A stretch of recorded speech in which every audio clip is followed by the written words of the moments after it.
저당권이 설정된 나대지에 이렇게 돼 있죠. 그러면 저당권 설정 당시 건물이 없었기 때문에 법정 지상권 문제는 아니네요. 그죠? 건물이 축조된 경우, 이런 경우엔 뭐가 가능하냐면 일괄 경매가 가능한데, 토지와 건물이 일괄 경매되더라도 저당권자는 그 건물의 매수 대금으로부터 우선 변제 받을 수가 없다. 오, 맞는 질문이죠. 다시 말하면 토지에 설정된 저당권이기 때문에 토지 대금에서만 우선 변제 받을 수 있고요. 건물 대금에 대해서는 우선 변제 받을 수가 없습니다. 2번, 저당권 설정자가 저당권 설정 후 건물을 축조하였으나 경매 당시 제3자 그 건물을 소유하는 때에도 일괄 경매 청구권이 인정된다. X. 제일 중요한데요. 일괄 경매가 가능하려면 반드시 저당권 설정자가 건물을 소유하고 있어야 됩니다. 따라서 지문에 나와 있는 것처럼 경매 당시 제3자 그 건물을 소유하고 있다면 저당권 설정자가 더 이상 건물의 소유자가 아니라면 일괄 경매할 수가 없습니다. 따라서 2번은 X가 되죠. 3번, 원본의 반환이 2년간 지체된 경우 채무자는 원본 및 지연배상금의 전부를 변제하여야 저당권 등기 말소를 청구할 수 있다. 오, 맞는 질문이죠. 여기서 조심할 것은 저당권에 의하여 담보되는 지연배상금은 1년분의 하나입니다. 근데 지금 몇 년이죠? 2년분을 지쳤잖아요. 따라서 제3취득자나 물상보증인은 1년분 범위 내에서만 변제하면 저당권의 말소를 청구할 수 있어요. 그렇지만 채무자는 전액을 다 변제해야지만 말소를 청구할 수가 있기 때문에 3번은 맞는 질문이고 항상 조심하셔야 됩니다. 4번, 저당권 설정자에게 대의해야 할 물건이 인도된 후, 자, 물상대의인데요. 물상대의가 인정되려면 지급 또는 인도 전까지 압류를 해야 돼요. 근데 이미 인도가 이루어졌죠. 따라서 물상대의할 수가 없습니다. 따라서 저당권자가 그 물건을 압류한 경우 물상대의권을 행사할 수 있다. X. 물상대의가 인정되려면 지급 또는 인도 전까지 반드시 뭘 해야 되죠? 압류를 해야 됩니다. 5번, 저당권이 설정된 토지가 공익사업을 위한 토지 등의 취득 및 보상에 관한 법률에 따라 협의취득이 됐어요. 자, 물상대의가 인정되려면 저당권 등이 소멸될 위험에 처해야 돼요. 그럼 여기서 말하는 협의취득은 매매입니다. 그죠? 다시 말하면 국가가 강제로 개인의 재산을 뺏어간 수용이 아니라 협의로 취득한 거기 때문에 매매고요. 따라서 저당권은 소멸될 위험이 없고, 따라서 요 협의 취득에 의한 보상금에 대해서는 물상대의가 인정되지 않아요. 따라서 저당권자는 그 보상금에 대하여 물상대의권을 행사할 수 있다. X가 되는 거죠. 6번, 갑은 X 건물의 1번 저당권을 취득하였고 이어서 을이 전세권을 취득하였다. 그 병이 2번 저당권을 취득하였고, 우리 수업 시간 했던 사례와 똑같은 사례죠. 자, 일단 경매가 되면 모든 저당권은 무조건 뭐가 돼요? 소멸되고, 전세권과 같은 용익권의 소멸 여부는 최우선순위 저당권과 비교하니까 을의 전세권도 당연히 뭐가 돼야 돼요? 소멸이 돼야 됩니다. 계속 보시면 경매 신청 전에 X건물의 소유자의 부탁으로 B가 세는 X건물의 지붕을 수리한 정이 현재 유치권 행사하고 있다. 경매가 되더라도 유치권은 원칙적으로 뭐 되지 않죠? 소멸되지 않습니다. 따라서 병의 경매 신청으로 무가 X건물을 매수하면 정의 유치권을 제외한 모든 권리는 소멸한다. 맞는 지문이 되고요. 굉장히 중요한 지문이죠. 7번, 승낙은 청약자에 대하여 하여하고 불특정 다순에 대한 승낙은 허용되지 않는다. 5. 다시 말하면 승낙의 상대방은 청약자고요. 청약자는 특정된 사람입니다. 8번 불특정 다수인을 상대로 하는 청약의 의사표시는 그 효력이 없다. X. 청약의 7번 제가 승낙의 상대방은 뭐죠? 청약자 특정인이고 8번 청약의 상대방은 뭐에도 상관없죠? 불특정 다수라도 상관이 없으므로 8번은 뭐죠? X고 요 7번과 8번은 커피 자판기를 생각해 보시면 이해되실 거예요. 9번 갑이 대금을 확정하지 않고 그의 주택을 을에게 팔겠다는 의사를 표시했어요. 그러면 대금을 확정하지 않았으니까 이것은 청약이 아니에요. 왜요? 승낙만으로 계약이 성립될 수가 없고요. 따라서 이것은 청약의 유인이죠. 자, 우리가 청약이 되려면 그래 알았어 네 뜻대로 할게 승낙만으로 계약이 성립될 수 있을 정도로 내용이 뭐가 돼요? 확정이 돼야 되는 거죠. 따라서 대금을 확정하지 않고 그의 주택을 을에게 팔겠다는 의사를 표시했다면 이것은 청약이 아니라 청약의 유인이고요. 올이 곧 갑에게 1억 원에 사겠다는 의사를 표시했다면 이게 뭐죠? 청약입니다. 현재 뭐밖에 없죠? 청약밖에 없는 상태이기 때문에 갑을 사이에 그 주택에 대한 매매 계약이 성립한다는 지문은 X가 되겠던 거죠. 박스입니다. 토지를 을에게 매도하였으나 소유권 이전 등기 의무의 이행기가 도래하기 전에 그 토지에 대한 병의 강제 수용으로 보상금을 받게 됐어요. 그러면 매매 계약 후 이행을 못하게 된 거니까 후발적 불능이고요. 후발적 불능이고 수용당한 것이라면 채무자, 채권자 모두에게 고의, 과실이 없으니까 채무자가 위험을 부담하는 사례죠. 따라서 채무자가 위험을 부담한다는 말은 이행 전이면 쌍방 모두 이행할 필요가 없고요. 이행한 것이 있다면 부당이득으로 반환을 받을 수가 있기 때문에 10번 만일 을이 갑에게 계약금을 지급하였다면 을은 그 배액의 반환을 청구할 수 있다. 맞는 지문이고요. 11번 갑의 을에 대한 소유권 이전 의무는 소멸한다. 이것도 뭐죠? 맞는 지문이고요. 잠깐만요. 10번. 이게 10번 X죠. 그죠? 배액의 반환을 청구하는 것이 아니라 그냥 뭐죠? 원금만 돌려받을 수가 있죠. X입니다. 12번 을은 소유권 이전 의무의 불이행을 이유로 갑에게 손해배상을 청구할 수 없다. 맞는 질문이죠. 왜냐하면 고의과실이 없어서 채무불행이 아니니까요. 10번은 X 배액이 아니라 원금만 11번 12번은 뭐죠? 맞는 질문입니다.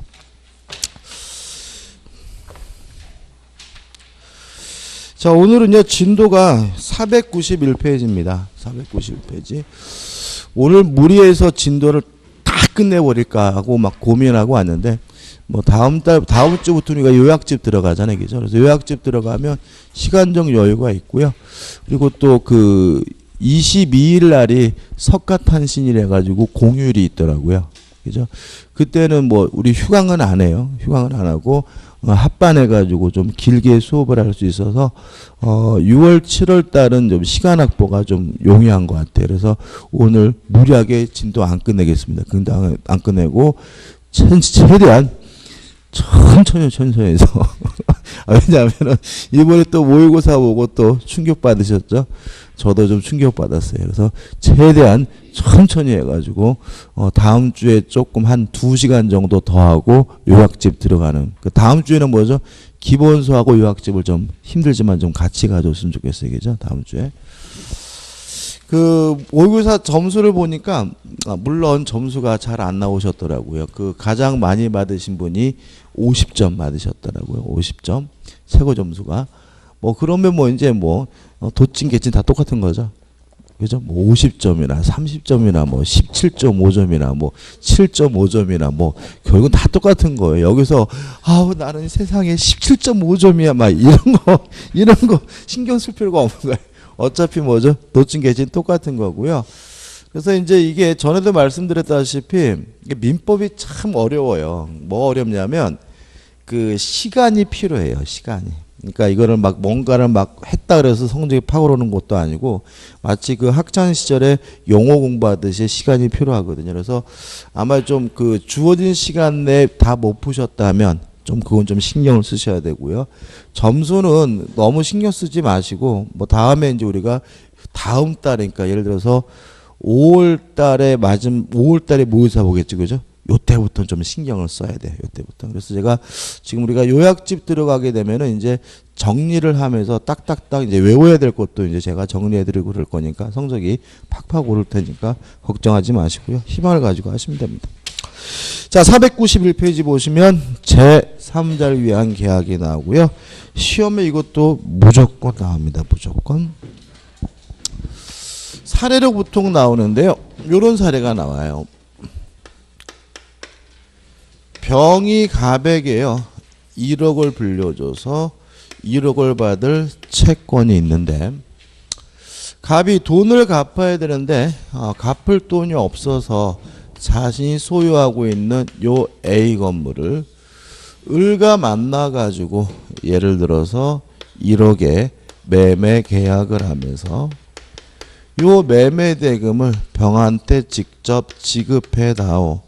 요렇게 계약을 했다면 요게 전형적인 뭐죠? 제3자를 위한 계약이고 우리 민법은 사례가 다양하지 않다 그랬죠? 요 사례는 정확하게 내 것으로 만드셔야 되는데 첫 번째 문제가 되는 것은 용어입니다. 용어. 여기서 매매 대금을 받는 병을 수익자 또는 제3자라고 하고요. 요 을을 우리가 낙약자라고 해요. 낙약자. 그 다음에 갑을 우리가 요약자라고 합니다. 그래서 누가 요약자고 누가 낙약자고 누가 수익자인지가 정리가 돼야 교재에 나와 있는 내용을 이해가 되죠. 그죠? 일단 돈을 줘야 될 사람 낙약자. 돈 주라고 시킨 사람 누구죠? 요약자. 돈을 받는 사람을 수익자 또는 뭐죠? 제3자. 이렇게 되고요. 그 다음에 을이 병에게 대금을 지급한다. 을과 병 간의 관계를 수익관계라고 하고요. 또 갑과 을이 만나서 1억 원의 매매 계약했죠. 이걸 우리가 뭐라 그러냐면 보상관계라고 하고요. 전에 병이 갑에게 1억 원을 빌려줬었다. 갑과 병 간의 관계를 대가관계라고 합니다. 그래서 어디가 보상관계고 어디가 대가관계고 어디가 수익관계인지는 곱씹어 보셔야 돼요. 이것도 꼭 머릿속에 들어와 있어야 됩니다. 이게 되면 내용은 간단합니다. 첫째, 보상관계에서 발생하는 모든 문제는 수익관계에 영향을 줍니다. 다시 말하면 갑과 을 간의 매매가 무효면 을은 병한테 돈 안 줍니다. 또 갑과 을 간의 매매가 취소가 되면 을은 병에게 돈을 안 줍니다. 여기서 유의하실 것은 요 병은 보호의 대상으로서 제3자가 아니라는 거 꼭 기억해 두셔야 돼요. 보호의 대상으로서 뭐가 아니죠? 제3자가 아니다. 자, 우리가 제3자의 개념은 언제 했냐면 통정허위 표시에서 했거든요. 이렇게 보였죠. 당사자 및 포괄승계인을 제외한 사람 중에서 새롭게 이해관계를 가진 사람이 제3자예요. 중요한 게 뭐죠? 새롭게죠. 자, 이 병은 요 갑과 을 간의 매매 계약할 때 이미 뭐죠? 포함되어 있어요. 그죠? 매매 계약할 때 이미 뭐죠? 포함되어 있기 때문에 새롭지가 않아요. 그래서 뭐가 아니에요? 제3자를 아닙니다. 그래서 제3자를 위한 계약에서 요 제3자는 보호의 대상으로서 뭐가 아니에요? 제3자가 아니라는 거 굉장히 중요하고요. 그럼 이렇게 되는 거죠. 갑과 을 간의 매매가 예를 들어서 통정허위 표시에서 무효예요. 그러면 을은 병한테 매매 대금 안 줘요. 병이 뭐라 하더라도 선이라 하더라도. 병은 선이라 하더라도 뭐 받지 못하죠? 보호받지 못함을 주의하시기 바랍니다. 그 다음에 갑과 병 간의 대가관계는 수익관계에 아무런 영향을 주지 않는다. 이게 또 최근에 답을 많이 여기서 찾아냅니다. 다시 말하면 병이 갑에게 1억 원을 빌려줬던 것이 무효예요. 을은 신경 쓸 바 아닙니다. 계약 내용대로 병한테 1억 원 주면 돼요. 나중에 보니까 갑이 이미 병한테 돈을 갚았대요. 을은 뭐 할 바 아닙니까? 신경 쓸 바가 아닙니다. 을은 계약 내용대로 병에게 뭐 하면 되죠? 매매 대금을 지급하면 된다. 대가 관계에는 수익 관계에 아무런 영향을 미치지 않는다. 꼭 기억해 두셔야 됩니다. 그 다음에 내용은 이렇게 됩니다. 병이 내가 그 돈을 받겠다라는 수익의 의사를 표시한 후라면 이제 병은 을에게 직접 돈을 달라고 이행을 청구하는 것이 가능해지고요. 병이 을에게 돈 달라고 청구했는데 을이 제때 돈을 주지 않고 있다면 을은 병에게 손해배상을 해달라고 청구하는 것도 가능합니다. 다만 주의하실 것은 병은 요 매매계약에 뭐가 아니냐면 당사자가 아니라는 점이죠. 참 얘는 특이하죠. 제3자도 아니고 뭣도 아니에요. 당사자도 아니에요. 다시 말하면 요 매매계약을 체결한 사람은 누구와 누구죠? 갑과 을인 거죠. 따라서 병은 갑과 을 간의 매매계약을 취소할 수도 없고요.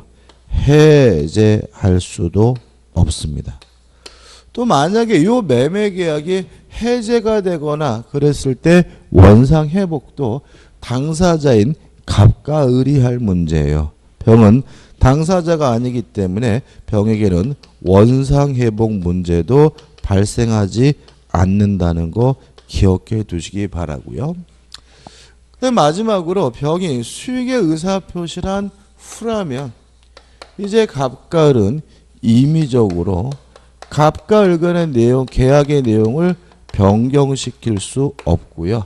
병의 권리를 소멸시킬 수도 없다는 거 주의하시기 바라고, 여기서 우리가 곱씹어 봐야 될 말은 뭐냐면 임의적이라는 말이에요. 자, 한번 생각해 보세요. 병이 돈을 받겠다라는 수익의 의사표시를 한 후에 갑이 사기당했다는 일을 알게 됐으면 갑은 을과의 매매계약을 사기를 이유로 취소할 수 있고요. 이때 을은 병에게 대금을 안 줘요. 왜냐하면 사기를 이유로 한 취소는 뭐인 게 아니에요? 임의적인 게 아니에요. 을이 병에게 대금을 지급하지 않아서 채무불이행이 있으면 병이 수익의 의사표시를 한 후에도 갑은 을과의 매매계약을 채무불이행을 이유로 뭐 할 수 있어요? 해제할 수 있어요. 왜냐하면 채무불이행으로 한 해제는 뭐가 아니에요? 임의적인 게 아니에요. 참 말 그지같이 어렵네, 그죠? 다시 말하면 임의적이라는 말은 뭐냐면 임의적으로 변경할 수 없다는 말은 갑과 을이 합의로 계약의 내용을 변경시킬 수 없다는 얘기인 거예요. 임의적으로 소멸시키지 못한다는 말은 갑과 을이 합의로 병의 권리를 소멸시키지 못한다, 계약을 뭐하지 못해요? 해제하지 못한다는 말인 거고요. 취소나 또 채무불이행을 이유로 한 해제는 법에서 규정하고 있는 사유이지 뭐인 것은 아니에요. 임의적인 것은 아니기 때문에 수익의 의사표시를 한 후에도 취소할 수 있고요. 수익의 의사표시를 한 후에도 채무불이행을 이유로 여전히 뭐 할 수 있어요? 해제할 수 있습니다. 다만 병은 이때 선이어도 제3자로서 뭐 받지 못해요? 보호받지 못하게 됨을 잊지 마시기 바랍니다. 이해되시죠? 그죠? 그러니까 여기서 또 하나 좀 생각해 볼 것은 민법을 참 보면은 또 이렇잖아요. 이게 참 그지같이 이제 내가 점수를 받아 보니까 20점 나왔단 말이죠. 20점이 상상도 못할 점수인데 집에 가가지고 이런 뭐 그지 같은 경우다 있어가지고 한번 보니까 맞출 수 있을 것 같아. 근데 이게 왜 틀렸지? 그죠? 이런 게 막 태반인 거야.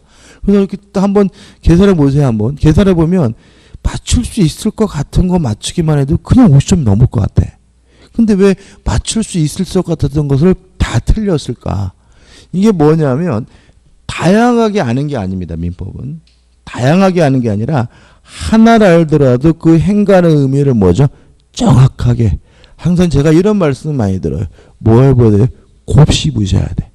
이게 무슨 의미인지에 대해서 곱씹어보시고 생각하고 이래봐야 되지. 여러분 학창시절에 다닐 때처럼 그냥 수편줄 쪼로로쪼로쪼로 이렇게 뭐 뭔가를 막 외워짓고 이렇게 지나가면 아무 의미가 없다는 거 다시 한번 말씀드려요. 무슨 말 아시겠죠? 그래서 요 제3자를 위한 계약도 뭐 교재에 짜잘한 것들이 나와 있긴 한데 결국 뭐죠? 지금까지 제가 설명드렸던 것이 전부고요.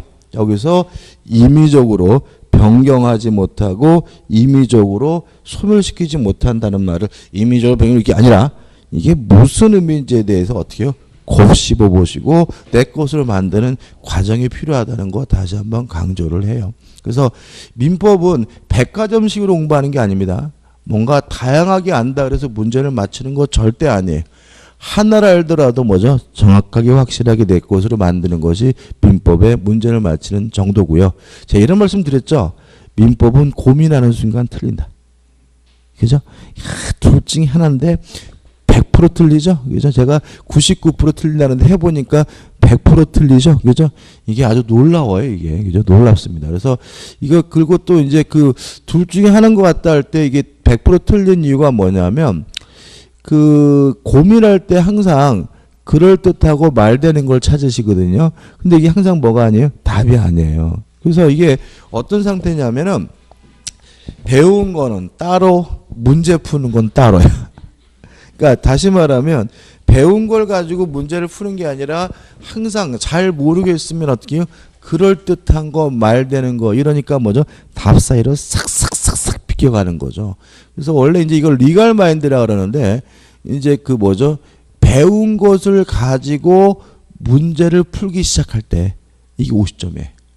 무슨 아시겠어요? 그러니까 다시 말하면 그럴듯하고 말되는 걸 답을 선택하는 게 아니라 배운 걸 가지고 문제를 풀기 시작하는 순간 이게 뭐죠?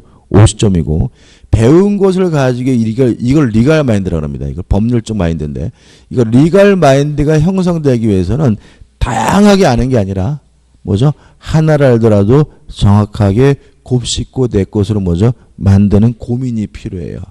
그러면 그냥 50점이고요. 그 다음에 나중에 조금 이제 지엽적인 것들은 뭐 하면 돼요? 정리하시면 그냥 70점 올라가요. 그래서 너무 걱정하지 마시고 누누이 말씀드리지만 학창시절에 공부하듯이 뭔가 막 개별적인 거 짜잘한 걸 막 외우려고 그러지 마시고 된다 안 된다 무효다 유효다가 중요한 게 아니에요. 지금은 여러분들은 무슨 말인지를 묻고 뭘 묻는지 모르잖아요. 그래서 항상 뭐예요? 그냥 결론만 취하지 마시고 어떻게 해요? 곱씹어 보시고 내 것으로 만들려고 노력하시는 단계가 필요하다는 거 다시 한번 강조합니다. 이게 전부입니다. 이게. 교재 잠깐 보시면은 491페이지에 의 개념 나와 있죠. 그 다음에 제3자를 위한 계약의 예가 나오는데 병존적 채무인수 제3자를 위한 계약입니다. 요거 하나 하고 그 다음에 두 번째 줄 보시면 제3자를 위한 보험계약 보험계약의 대표적인 제3자를 위한 계약이라는 것도 좀 생각해 보셔야 돼요. 보험계약이 뭐라고요? 제3자를 위한 계약. 그렇지 않나요? 갑이 보험회사에다가 생명보험을 가입하면 갑이 뒤지면 지가 돈 받는 게 아니라 가족, 유가족이 받는 거잖아요. 따라서 보험도 나를 위한 게 아니라 뭐죠? 가족을 위한 것이니까 대표적인 제3자를 위한 계약이라는 거 좀 생각해 보시기 바라고 그 다음에 넘기셔가지고 판례는 의미 없습니다. 2번 성질해가지고 매매계약의 당사자는 누구와 누구죠? 갑과을 요약자와 낙약자다.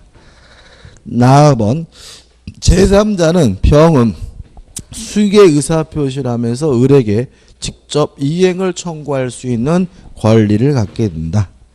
그 다음에 답은 의미 없고요.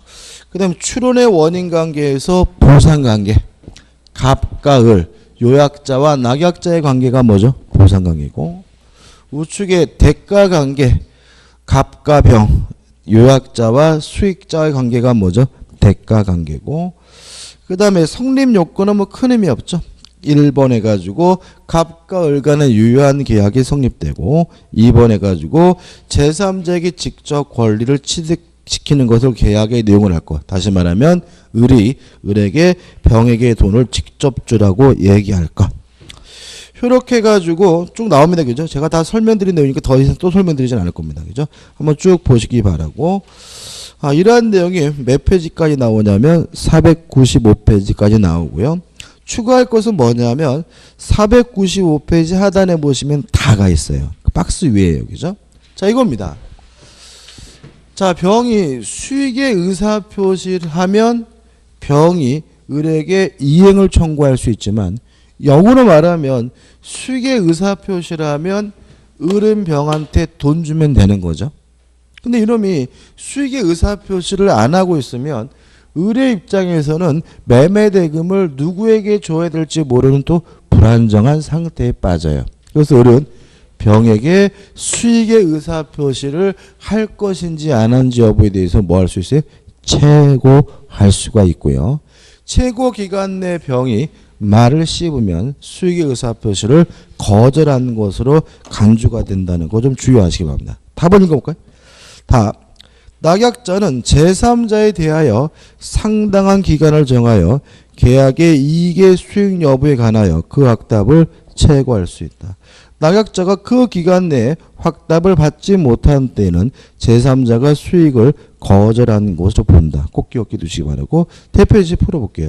그리고 제가 저번에도 말씀드렸던 것 같은데, 이제 여러분들이 모의고사를 보실 때 시험 공부를 좀 하시는 게 좋아요. 그죠? 시험 공부를.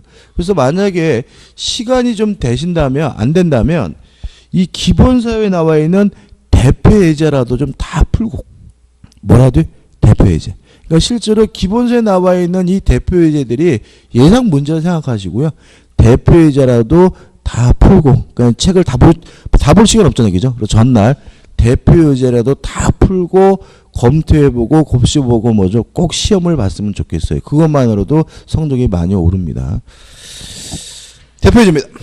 A가 자기 점포를 B에게 양도하고 B가 그 대금을 C에게 지급하기로 하는 계약이 A, B 간에 체결됐다. 그럼 여기서 달라지는 것은 갑을병이 아니라 뭐죠? A, B, C죠. A, B, C입니다. 1번.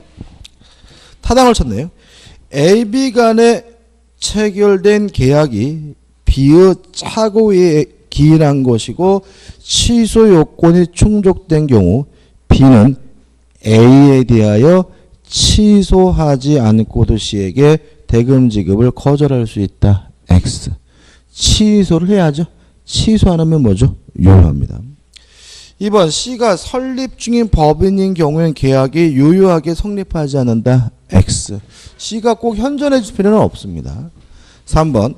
C가 수익의 의사표시를 한 후에 B의 채무 불이행이 있으면 C는 손해배상을 청구할 수 있다. 5. C가 수익의 의사표시를 한 후에는 이행을 청구할 수도 있고 무엇도요? 손해배상도 청구할 수 있으니까 손해배상을 청구할 수 있다. 맞는 질문이죠. 4번. C가 대금의 지급을 받는다는 의사표시를 한 후에도 A, B는 계약의 내용을 변경하거나 소멸시킬 수 있다. X. 수익의 의사표시를 한 후에는 임의적으로 계약의 내용을 변경시킬 수도 없고 소멸시킬 수도 없죠. 5번. C는 A, B 간의 계약이 자기에게 불리하면 그 계약을 해지할 수 있다.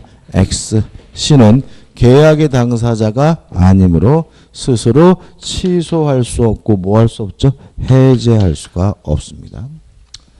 또 하나 나와 있죠? 그냥 이건 이론적인 문제인데 똑같습니다. 제3자를 위한 계약에 관한 설명을 옳은 것. 1번.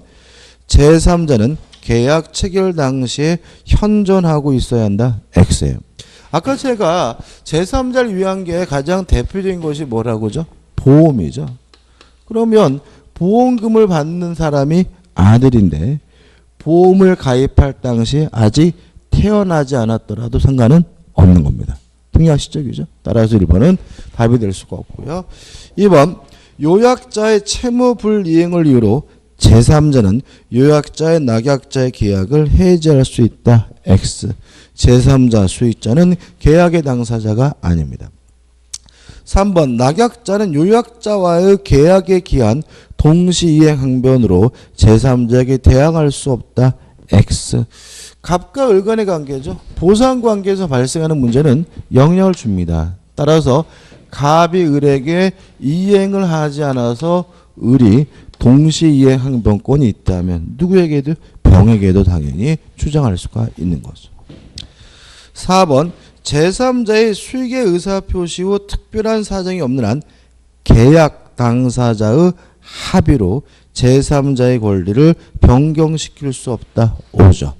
수익의 의사표시란 후에는 임의적으로 계약의 내용을 뭐 할 수 없어요? 변경시킬 수 없다. 합의로 변경할 수는 없습니다. 5번 낙약자가 상당한 기간을 정하여 제3자에게 수익의 여부의 확답을 최고하였습니다. 그 기간 내에 확답을 받지 못한 때에는 제3자가 수익의 의사를 표시한 것으로 본다. X. 수익의 의사를 뭐죠? 거절한 것으로 봅니다. 그 다음에 6절 해가지고 계약의 해제와 해지에서 해제가 나옵니다. 정리를 좀 해봐야 될 것 같아요. 정리하고 좀 교재를 볼게요. 유효한 것을요 소급해서 처음으로 돌아가서 무효화시키는 것을 우리가 그동안 뭐로 배웠냐면 취소로 배웠죠. 취소란 유효한 것을 소급해서 무효화시키는 게 뭐죠? 취소입니다. 근데 취소만 그런 건 아니고요. 해제도 마찬가지예요. 그래서 해제란 유효한 것을 소급해서 무효화시킨다는 점에서는 취소와 같아요. 그럼 뭐가 다르냐 하면 첫째, 대상이 다릅니다. 취소는 법률 행위에 대해서 하게 되고요. 해제는 계약에 대해서 하게 됩니다. 이게 무슨 말이죠? 단독행위는 해제할 수가 없다는 얘기죠. 법률행위 두 가지잖아요. 계약과 뭐가 있어요? 단독행위. 그러면 취소는 법률행위에 대해서 한다는 말은 취소는 계약에 대해서도 할 수 있고 단독행위에 대해서도 할 수 있지만 해제는 뭐만요? 계약에 대해서만 할 수 있다는 말은 뭐에는 못해요? 단독행위는 해제할 수가 없다는 얘기죠. 이것도 간단한 건데 고시오 보시라고 그냥 취소는 법률행위 해제는 계약 이렇게 넘어간다고. 그죠? 그건 보셔야 되고 항상. 그 다음에 또 뭐가 다르냐면요. 사유가 달라요. 취소 사유는 제한 능력자가 법률행위라면 취소할 수 있었고요. 착오에 의한 의사표시, 사기, 강박에 의한 의사표시 취소할 수 있었죠. 요 네 가지 사유, 법에서 정하고 있는 네 가지 취소 사유만이 있습니다. 이에 반해서 해제는 법에서 정하고 있는 법정 해제 사유 물론 존재하지만 당사자 간의 약정으로 해제 사유를 정할 수 있다는 점에서 차이점이 있습니다. 다시 말하면 약정 취소라는 건 없는 거예요. 취소 계약이라는 것도 없는 거예요. 취소는 법에서 정하고 있는 몇 가지요? 네 가지 사유만으로 할 수 있고요. 다른 사유로는 뭐 하지 못해요? 취소하지 못해요. 이거 굉장히 지금 중요한 말씀 드리고 있는 거예요. 자, 취소는 다 알다시피 제한 능력, 착오, 사기, 강박 네 가지 법에서 정하고 있는 사유만으로만 취소할 수 있습니다. 다른 사유로는 뭐 하지 못해요? 취소할 수 없습니다. 가끔 이런 질문 받아요. 제가 이번에 아파트 매매 계약을 했는데 잘못 산 것 같아요. 그거 좀 고민돼. 그거 좀 마음이 변해서 그런데 그거 취소할 수 있을래나요? 이렇게 물어보면 제가 앞으로 신경질 낼 거예요. 왜냐하면 마음이 변했다는 이유로는 취소 못하는 거예요. 취소라는 것은 뭐예요? 법에서 정하고 있는 뭐죠? 네 가지. 요 사유에는 다른 사유로는 뭐 하지 못해요? 취소하지 못하고요. 마음이 바뀌었는데 그럼 뭐 저한테 어떻게 여쭤보셔야 되죠? 해제할 수 있나? 이렇게 물어보셔야 돼. 왜냐하면 해제는 법에서 정하고 있는 법적 해제 사유뿐만 아니라 당사자 간의 약정으로도 뭐 할 수 있어요? 해제할 수 있고요. 또 뭐 할 수도 있어요? 해제 계약도 있는 거예요. 취소 계약이라는 건 없어요. 예를 들어 가지고 제가 마음이 바뀌었는데 요 계약 해제해도 좋을까요? 그랬더니 그쪽에서 그러세요? 그러면 이랬다면 이게 뭐예요? 해제 계약인 거예요. 무슨 말 아시겠어요? 근데 취소해도 될까요? 그러세요. 그렇다 그래서 취소 계약이 된 건 아니에요. 취소는 뭐예요? 취소 계약도 없고 법에 정하고 있는 뭐죠? 네 가지 사유로만 취소할 수 있어요. 계속 지금 제가 강조하고 있죠. 그죠? 왜 강조하고 있는 거예요?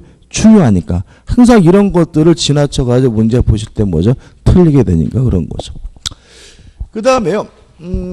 법에서 정하고 있는 법정 해제 사유가 중요하겠죠. 뭐냐면 채무불이행입니다. 계약은 언제 해제할 수 있습니까? 채무불이행이 있으면 계약을 뭐 할 수 있죠? 해제할 수 있습니다. 그래서 앞으로는 해제하면 채무불이행, 채무불이행하면 뭐죠? 해제. 이렇게 튀어나오셔야 되고요. 채무불이행이 여러 가지가 있습니다. 가장 대표적인 것이 뭐냐면 이행지체죠. 할 수 있는데 안 하는 걸 우리가 뭐죠? 이행지체라고 해요. 할 수 있는데 안 하는 걸 이행지체라고 하고요. 이행지체는 할 수 있는데 안 하는 것이니까 원칙적으로 상당한 기간을 정하여 이행을 최고하고요. 그래도 이행하지 않으면 그때 비로소 계약을 해제하는 것이 가능합니다. 이에 반해서 할 수 없어서 못하는 거 우리가 이행불능이라고 하고요. 할 수 없어서 못하는 이행불능은 굳이 뭐 할 필요 없어요? 최고할 필요 없고 바로 계약을 해지할 수가 있어요. 돈 빌려줬거든요. 오늘 갚아야 되는 날이에요. 근데 이놈이 돈이 없대요. 돈이 없는데 이행지체일까요? 이행불능일까요? 돈 없는 거. 이행지체입니다. 돈은 이행불능이 있을 수가 없습니다. 다시 말하면 지는 없을지 모르지만 은행에는 뭐죠? 차고 넘치는 게 돈입니다. 따라서 여기서 말하는 불능은 세상 모든 사람이 할 수 없는 것만을 의미하고요. 따라서 돈 없는 것은 이행불능이 아니라 뭐죠? 이행지체다. 금전은 항상 뭐예요? 이행지체라는 점 주의하시기 바라고, 따라서 돈이 없다 그래도 상당한 기간을 정하여 이행을 뭐하고요? 최고하고, 그래도 이행하지 않으면 그때 비로소 계약을 뭐 할 수 있죠? 해지할 수가 있는 거죠. 근데 유의하실 점은 항상 그러느냐? 아니다. 예외 없이 예외적으로 최고 없이 바로 계약을 해지할 수 있는 게 있는데, 첫째, 정해진 기한 내에 이행해야 하는 정기행위의 경우에는 최고 없이 바로 계약을 해지할 수 있습니다. 정기행위 하면 뭐가 떠오르시죠? 뭐 가장 대표적인 거, 결혼식 날 입으려고 웨딩드레스를 맞췄어요. 그러면 언제까지는 와야 되죠? 결혼식 날까지는 와야죠. 그 다음날 와봐야 의미가 없죠. 이게 뭐죠? 정기행위고, 정기행위는 굳이 최고 없이 바로 계약을 뭐 할 수 있습니까? 해제할 수가 있습니다. 두 번째, 상대방이 불이행의 의사를 표시한 경우입니다. 상대방이 불이행의 의사를 표시했다면 굳이 뭐 할 필요 없어요? 최고할 필요가 없겠죠. 근데 주의하실 점은 뭐냐면, 불이행의 의사를 표시한 경우에는 최고할 필요가 없을 뿐만 아니라 이행기가 도래할 필요도 없고요. 또 불이행의 의사를 표시한 경우에는 이행 또는 이행의 제공도 필요가 없다라는 거 꼭 기억해 두셔야 됩니다. 자, 이게 무슨 문제냐면, 자, 우리가 지금 뭘 공부하고 있는 거냐면 채무불이행을 공부하고 있잖아요. 따라서 만약에 상대방이 동시이행 항변권을 행사하고 있다면 이행하지 않아도 뭐가 아니에요? 채무불이행이 아니죠. 따라서 상대방에게 동시이행 항변권이 있다면 동시이행 항변권을 소멸시키기 위한 이행 때는 이행의 제공이 있어야 비로소 이행하지 않는 것이 뭐죠? 채무불이행이 되는 거잖아요. 근데 불이행의 의사를 안 하겠다는 놈한테 굳이 뭐 할 필요 없어요? 이행 또는 이행을 제공할 필요가 없는 거고요. 또 안 하겠다는 놈을 위해서 굳이 이행기까지 뭐 할 필요 없어요? 도래할 필요는 없다는 점이죠. 근데 이게 이행불능도 마찬가지라는 점이죠. 예를 들어서 이달 말일까지 이행하기로 했는데 오늘 5월 1일 날 오늘 불가능하게 됐어요. 이달 말일까지 기다릴 필요 없습니다. 바로 계약을 뭐 할 수 있죠? 해지할 수 있고 오늘 불가능하게 됐어요. 이행 또는 이행의 제공도 뭐가요? 필요가 없다는 거 주의하시기 바랍니다. 그 다음에 세 번째입니다. 불완전 이행이죠. 하긴 했는데 완전하지 않아요. 불완전 이행의 경우에는 둘로 나뉩니다. 추후에 완성이 가능하다면 이행 지체와 마찬가지로 체골해야 계약을 해지할 수 있고요. 추후에 완성이 불가능하다면 이행 불능과 마찬가지로 체고 없이 바로 계약을 해지할 수 있다는 거 주의하시기 바라고요. 그 다음에 네 번째로 채권자의 수령지체죠. 채권자가 수령을 지체하는 것도 이것도 뭐죠? 채무불이행입니다. 누가 채무불이행을 하고 있는 거죠? 채권자가.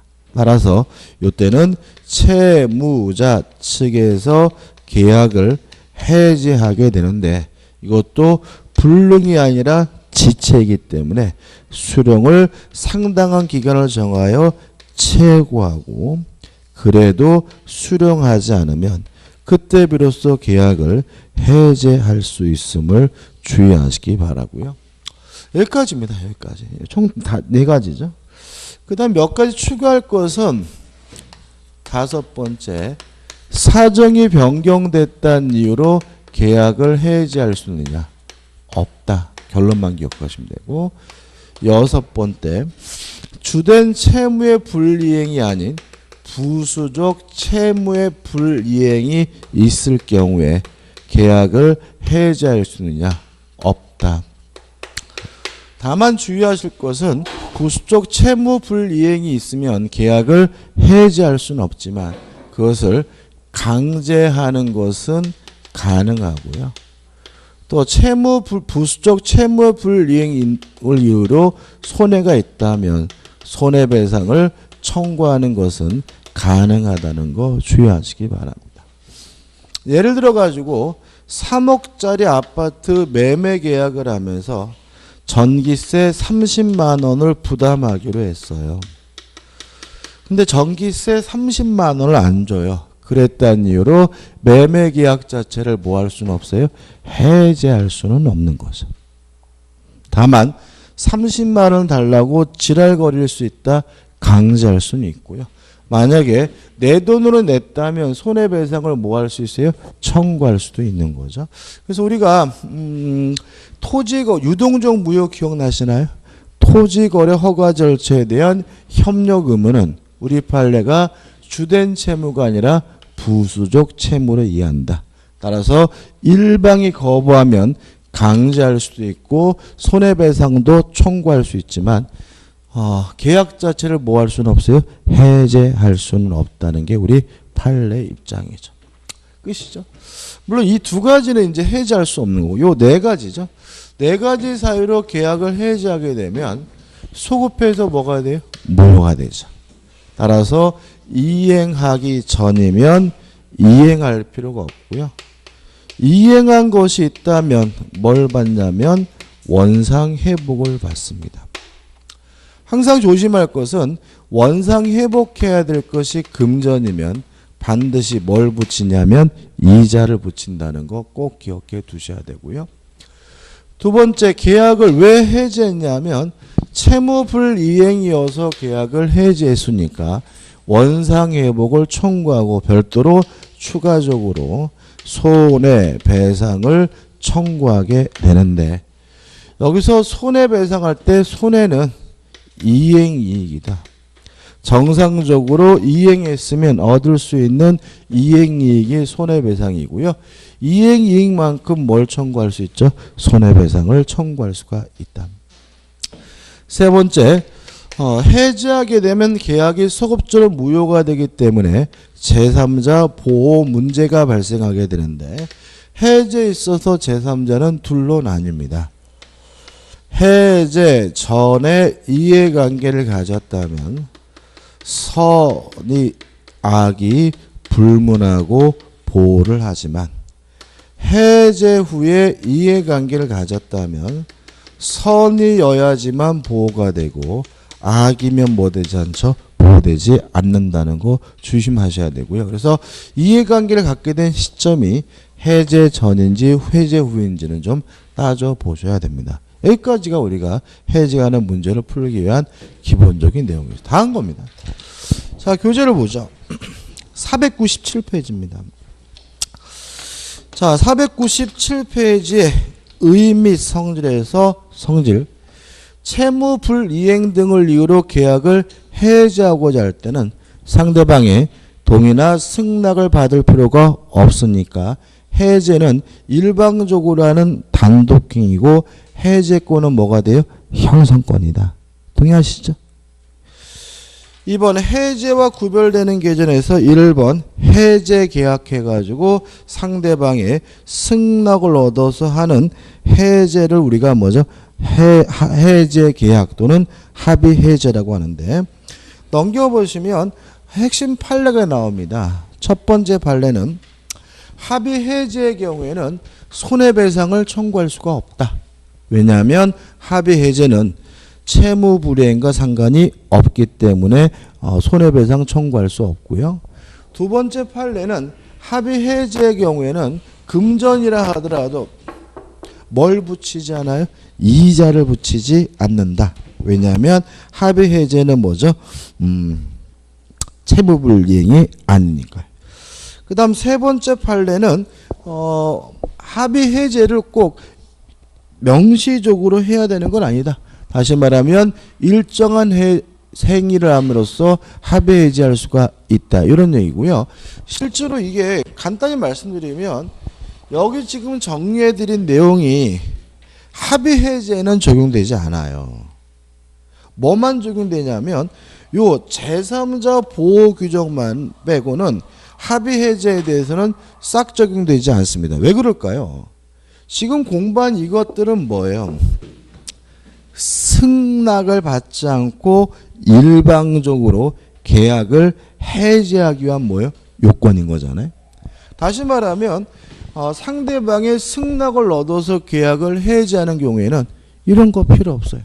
마음 바뀌었는데요? 그럽시다. 끝인 거죠. 기분이 꿀꿀하거든요. 그럽시다. 끝인 거거든요.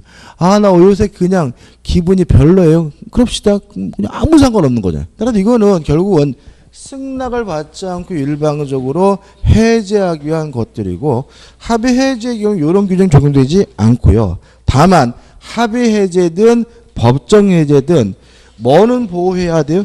제3자는 뭐죠? 보호해야 되니까 제3자에 대한 보호 규정만은 적용이 됩니다. 2번 취소 나와 있고요. 3번 해제 조건이 나와 있는데, 해제 조건은 뭐예요? 조건이 성취가 됨으로써 효과가 없어지는 게 뭐죠?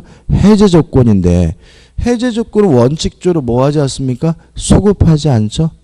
그죠? 조건의 성취는 뭐 하잖아요? 소급하지 않잖아요. 다만 해제는 소급해서 무효가 된다는 점에서 차이가 있고요. 우측에 처리 한번 차이점 보시기 바라고, 그 다음에 해제권에 발생해가지고 1번 약정 해제권에서 내용이 나오는데 읽어볼 필요는 없고요. 다시 말하면 취소와 달리 해제는 당사자 간의 약정으로 해제 사유를 뭐 할 수 있어요? 정할 수 있다. 이걸 크게 기억하시면 돼요. 그 다음 넘겨보시면 이제 뭐가 나오냐면 법정 해제권 해가지고 채무불이행이 나옵니다. 그래서 1번 이행지체 해가지고 내용이 나오는데 그 내용을 보다 보면 좀 복잡한 게 있거든요. 복잡하게 들어가지 마시고요. 그냥 이 정도. 이행지체, 이행불능, 불완전이행, 채권자의 수령지체에서 간단하게 정리를 하면 됩니다. 자, 우리 어디로 갈 거냐면 506페이지입니다. 506페이지 오시면 뭐가 나오냐면 해제 효력이 나오는데 계약이 소급적으로 뭐가 돼요? 실효가 된다. 그래서 우측에 보시면 나가 나오고 다 해제 소급표 제한해가지고 제3자가 나오는데 해제 전에 제3자는 선악불문하고 보호되지만 해제 후에 제3자는 선이어야지만 보호가 됩니다. 판례는 일단 의미가 없습니다. 넘겨보시면 원상 회복해야 된다 이런 말이 나오고 다음은 손해배상을 별도로 청구할 수가 있고요. 509페이지 보시면 해제를 하게 되면 동시행하게다. 우리가 전에 이런 거 했죠. 저번 주에 했나요? 어떤 이유든지 간에 원상 회복해야 되는 관계는 뭐죠? 동시행 관계다. 해제를 하게 되면 뭘 합니까? 원상 회복을 해야 되니까 쌍방의 관계는 뭐죠? 동시행 관계죠. 그 다음 해제권의 소멸원인에서 소멸원인 나와 있는데 일반적 소멸원인 보시기 바라고 넘겨보시면 특수한 소멸이 나와요. 가번해가지고 행사기간에 제한이 있었는데 그 기간이 지나면 해제권 소멸된다. 당연한 거고요. 최고가 나오죠. 상대방은 해제권 행사 여부에 대해서 최고할 수 있고요. 그 기간 내에 해제권 행사하지 않으면 해제권이 뭐죠? 소멸됩니다. 나번 목적물의 해소는 뭐냐면 이런 거죠. 해제를 하게 되면 원상 회복을 해야 되는데 해제권자 스스로가 원상 회복을 불가능한 상태를 자초하면 해제권이 뭐가 돼요? 소멸된다. 이런 얘기고. 그 다음에 답은 해제권을 행사하는 것은 부정적인 것이니까 전원에서 전원으로 행사하고요. 다만 한 사람이라도 해제권이 없어지면 다른 사람도 해제권이 소멸되기 때문에 다른 사람도 더 이상 해제권 행사할 수가 없습니다. 대표 예제입니다. 계약 해제에 관한 설명으로 틀린 것은 1번 계약이 적법하게 해제된 후에도 착오를 원인으로 그 계약을 취소할 수 있다. 맞죠? 이거 뭐 계속 반복이죠. 계속 반복. 이거는 막 아마 귀에 딱지가 얹었을 것이라고 저는 믿습니다. 그렇지 않나요? 2번 계약을 합의 해지한 경우에도 민법상 해제 효과에 따른 제3자 보호 규정이 적용된다. 맞죠? 합의 해제는 민법 규정에 적용되지는 않지만 제3자 보호 규정은 적용이 된다. 3번 매도인의 이행 불능을 이유로 어딨나요? 이행 불능이죠. 최고 없이 계약을 뭐 할 수 있어요? 해지할 수 있고요. 이행 불능을 이유로 계약을 해지하기 위해서는 이행기가 도래할 필요도 없고 동시 이행 항변권을 소멸시키기 위한 이행 또는 이행의 제공도 뭐가요? 필요가 없다. 기억나시죠? 그죠? 이렇게 오늘 이렇게 깔아앉아, 항상 깔아앉아 계셔. 매수인이 계약을 해지하려면 매매대금에 변제 제공을 하여야 한다. X. 이행 불능을 이유로 계약을 해지하기 위해서는 이행 또는 이행의 제공이 필요가 없습니다. 4번 이런 겁니다. 자, 한번 저를 보세요. 저하고 눈을 안 마주치려고 그래요. 요새 최근 들어서 안 마주치려고 그러더라고요. 자전거를 샀거든요. 옆에서 생선 산 사람은 제3자가 아니죠. 뭘 샀다고요? 자전거를 샀어요. 근데 옆에서 어떤 아줌마가 뭐예요? 생선 샀어요. 그 아줌마 제3자예요? 아니죠. 제가요 닭발 샀어요. 근데 옆에서 뭐죠? 닭똥집 사는 아줌마는 제3자가 아닌 거죠. 동의하시죠? 너무나 당연한 거죠. 그죠? 보자고요. 토지 매수인 뭐 샀어요? 토지. 그 토지에 신축된 건물을 매수한 자. 이 사람 뭐 샀어요? 건물. 닭발 샀는데 옆에서 닭똥집 산 사람은 뭐가 아니에요? 제3자가 아닙니다. 토지 매매 계약을 했는데 건물 산 사람은 뭐가 아니에요? 제3자가 아닌 거죠. 따라서 건물을 매수한 자는 토지 매매 계약의 해지를 인하여 보호받는 제3자에 해당하지 않는다는 지문은 너무나 당연히 맞는 거죠. 그죠? 5번. 공유자가 공유 토지에 대한 매매 계약을 체결한 경우 특별한 사정이 없는 한 공유자 중 1인은 다른 공유자의 별개로 자신의 지분에 관하여 매매 계약을 해지할 수 있다. 자신의 지분에 관해서 매매 계약 물론 해지할 수 있습니다. 틀린 것은 뭐죠? 3번입니다. 2번. 갑소유 X 토지와 을소유 Y 주택에 대한 교환 계약에 따라 각각 소유권 이전 등기가 마쳐진 후 그 계약이 해제되었다. 계약 해제로 소급표로 보호되는 제3자에 해당하지 않는 자를 모두 고른 것은 기억. 계약 해제 전 해제 전 을로부터 X 토지를 매수하여 소유권 이전 등기를 격려한 자 물론 뭐죠? 제3자겠죠. 니은번 계약 해제 전 을로부터 X 태주를 매수하여 그에 기한 소유권 이전 청구권 보존을 위한 가등기란 자 물론 뭐죠? 제3자겠죠. 디귿번 계약 해제 전 갑으로부터 왁2주택을 임대하여 주택임대차 보호법상 대항력을 갖춘 임차인 제3자겠죠. 다시 한번 말씀드릴까요? 닭발을 샀는데 옆에서 닭똥집 산 사람은 뭐가 아니에요?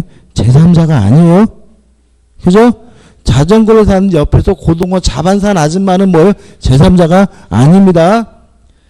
계약 해제 전 X 토지상의 의뢰 신축 건물을 매수한 자 제3자가 아닙니다. 교환의 대상은 뭐예요? X 토지고 이 사람이 산 건 뭐예요? 건물입니다. 이해 보시죠? 그죠? 너무나 쉽죠. 근데 이런 것도 틀려. 이런 것도 어렵대. 뭐가 도대체 어려운 거지? 답은 뭐죠? 3번이죠. 그 다음에 계약의 해지입니다. 해제에 대해서는 간단하게 정리해야 돼. 교재 나왔는데 솔직히 안 읽어보셔도 돼요. 일단 해지라는 것은 임대차와 같은 계속적 계약 관계를 장래 향하여 미래 향하여 그 효과를 소멸시키는 것을 해지라고 합니다. 따라 해지는 임대차와 같은 계속적 계약에 대해서 하게 되고요. 특징은 소급해서 무효가 되는 것이 아니라 장래 향하여 그 효과를 소멸시키는 게 뭐죠? 해지라는 점에서 차이점이 있고요. 여기를 안 읽어봐도 되는 이유는 뭐냐면 언제 해지할 수 있느냐. 해지 사유는 임대차에서 나와요. 여기서는 교재 내용이 없어요. 그래서 중요한 게 아니란 얘기고요. 개념이고. 또 장래 향할 그 효과가 없어진다. 소급표가 없으니까 원상 회복 문제는 발생하지 않고요. 다만 쌍방 간의 관계를 청산해 줘야 될 의무는 존재하고요. 또 손해가 발생했다면 손해배상을 청구할 수는 있는데 조심할 것은 뭐냐면 사정 변경을 이유로 해제는 못하지만 우리 판례는 사정이 변경됐다는 이유로 해지하는 것은 가능하다는 것이 판례 입장이다. 이 정도만 꼭 정리해 줬으면 좋겠습니다. 정리한 의미에서 대표 예지만 풀을 겁니다. 513페이지에 오시면 대표 예지가 나오죠. 계약 해제에 관한 설명으로 틀린 것은 1번 계약 해제 의사표시는 묵시적으로도 가능하다. 모든 의사표시는 묵시적으로 다 할 수 있습니다. 2번 해제 의사표시가 상대방에게 도달하면 이를 철회하지 못한다. 모든 의사표시는 도달이 돼서 효과가 발생하면 뭐하지 못하죠? 철회하지 못하죠. 3번 토지 임대차에서 그 기간에 약정이 없는 경우 임차인은 언제든지 계약 해지 통보할 수 있다. 맞는 지문이고 임대차에서 봐야 되고요. 4번 당사자 일방이 수인 여러 명인 경우 그중 1인에 대하여 해지권이 소멸한 때는 다른 당사자에 대하여도 소멸한다. 맞습니다. 해지권이 여러 사람에게 있고 한 사람이라도 소멸되면 다른 사람도 소멸합니다.